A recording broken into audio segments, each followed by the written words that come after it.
कि तारीख इस पे अशश करेगी, मौर्रख इस पे हैरत हैरत का इजहार करेगा।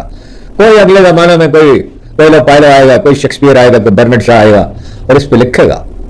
इस कहानी को हम लोग नहीं लिख सकते, हमारे बस की बात नहीं है। कहते हैं कि भाई रिहाई, फौरी रिहाई, पेश कही है रिहाई और फौरन रिहाई, मतलब घर बैठे रहे और खामोश रहे। खान साहब कैसे खामोश रहे?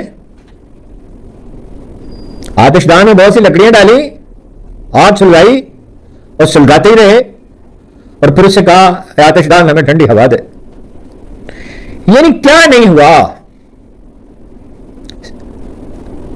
78 साल यास्मीन राशिद एक नहायत नजीब और मुअज़्ज़ज़ खातून, ऐसे इशार केश और अपने हुनर में कमाल रखने वाले और ऐसे खुशदिल और ऐसे बाहिम्मत लोग माशरे के जौहर होते हैं, माशरे के माथे का जुमर होते हैं।